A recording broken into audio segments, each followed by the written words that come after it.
അടുത്ത കാലത്ത് ഏറ്റവും കൂടുതൽ സൂപ്പർ ഹിറ്റുകളിൽ ഭാഗവാക്കായ നടൻ മിക്കവാറും സിദ്ദിഖായിരിക്കും. എപ്പോഴും താരം സിനിമയിൽ സജീവമാണ്. കഥാപാത്രത്തിന്റെ വലിപ്പച്ചെറുപ്പം നോക്കാതെ വില്ലനായും സഹനടനുമായും എല്ലാം അഭിനയിക്കാൻ സിദ്ദിഖ് തയ്യാറാണ്. അച്ഛനോ മുത്തച്ഛനോ ആകാനും ക്രൂരനായ വില്ലനാകാനുമൊന്നും സിദ്ദിഖിന് ഒരു മടിയുമില്ല. മാത്രമല്ല, കണ്ടിരിക്കുന്ന പ്രേക്ഷകർ അയ്യേ എന്ന് പറയുകയുമില്ല.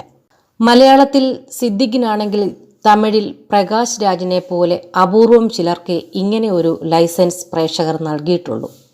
4 പേർ അടങ്ങുന്ന കോമഡി കോക്കസിൽ നിന്നും ഒറ്റയ്ക്ക് പല സിനിമയുടെയും നെടുംതൂണാകുന്ന സിദ്ദിഖിന്റെ വളർച്ച അത്ഭുതകരമാണ്. സ്ക്രിപ്റ്റ് സെലക്ഷന്റെ കാര്യത്തിലും സൂപ്പർ താരങ്ങളുടെ മുകളിലാണ് ഇദ്ദേഹം. ഓരോ റോളിനും മേക്കപ്പിലോ ഭാഷയിലോ എന്തെങ്കിലും വ്യത്യസ്തത വരുത്താൻ സിദ്ദിഖ് പ്രത്യേകം ശ്രമിക്കാറുണ്ട്. സിനിമയ്ക്ക് പുറത്തും എല്ലാ പ്രഗത്ഭരുമായും സിദ്ദിഖ് നല്ല സൗഹൃദങ്ങൾ സൂക്ഷിക്കുന്ന വ്യക്തിയാണ്. മമ്മൂട്ടി, മോഹൻലാൽ, ദിലീപ്, പൃഥ്വിരാജ് മുതൽ രഞ്ജിത്ത്, ബി ഉണ്ണികൃഷ്ണൻ, ഉദയകൃഷ്ണ, സിബി തോമസ്, ഷാജി കൈലാസ്, വിജി തമ്പി വരെ അടങ്ങുന്ന ആത്മസൗഹൃദം എപ്പോഴും സിദ്ദിഖിനുണ്ട്. സിദ്ദിഖിലെ കലാകാരൻ എത്രത്തോളം മികച്ചതാണെന്ന് നേരുകൂടി റിലീസായതോടെ പ്രേക്ഷകർക്ക് കൂടുതൽ ബോധ്യമായി.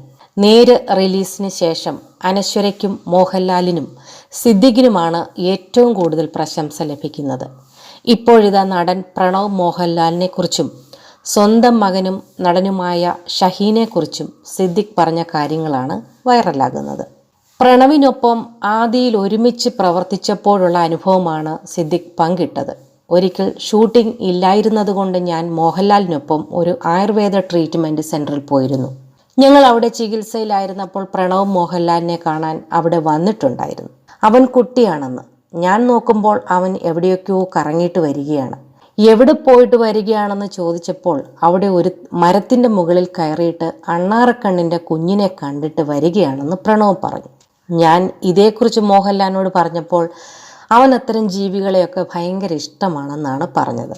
അന്നേ അപ്പു അങ്ങനെയാണ്. അതുപോലെ ആദ്യ ഷൂട്ടിനിടെ ക്ലൈമാക്സിനോട് അടുക്കുമ്പോഴുള്ള ഒരു ഇമോഷണൽ രംഗത്തിൽ ഞാനും അപ്പുവും ഒരുമിച്ച് അഭിനയിക്കുന്നുണ്ട്. ആ സീനിൻ്റെ ഷൂട്ട് കഴിഞ്ഞ് വന്നപ്പോൾ അവൻ എന്നോട് ചോദിച്ചത് ഇമോഷണലായി സംസാരിക്കുമ്പോൾ ചുണ്ടു വിറപ്പിക്കുന്നതിൻ്റെ ടെക്നിക്ക് എന്താണെന്ന്. അവൻ്റെ ആ ചോദ്യം എനിക്ക് ഏറെ ഇഷ്ടപ്പെട്ടിരുന്നു എന്നാണ് പ്രണവിനെക്കുറിച്ച് സിദ്ദിഖ് പറഞ്ഞത്. പിന്നീട് മകൻ ഷഹീൻ്റെ കുട്ടിക്കാലത്തെ രസകരമായ ഓർമ്മയാണ് സിദ്ദിഖ് പങ്കിട്ടത്.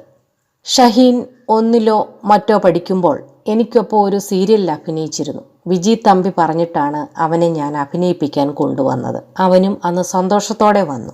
എനിക്കൊപ്പം സമയം ചിലവഴിക്കാം എന്നതായിരുന്നു അവൻ്റെ സന്തോഷം. അങ്ങനെ ഒരു ദിവസം ഞങ്ങൾ ഹോട്ടൽ റൂമിലെത്തിയ ശേഷം വിശക്കുന്നുവെന്ന് അവൻ പറഞ്ഞപ്പോൾ ചിക്കൻ കട്ട്ലറ്റൊക്കെ ഞാൻ വാങ്ങിക്കൊടുത്തു.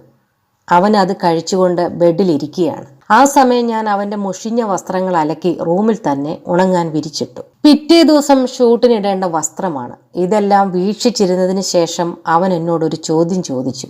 ഇങ്ങനെയുള്ള വേറെ വാപ്പച്ചിമാരുണ്ടാകുമോ എന്ന് അവൻ ചോദിച്ചത്. അത് കേട്ട് എനിക്ക് ചിരി വന്നു. ഇടയ്ക്ക് ഞാൻ അവനോട് ഇത് പറഞ്ഞ് ചിരിക്കാറുണ്ട് എന്നാണ് സിദ്ദിഖ് പറഞ്ഞത്.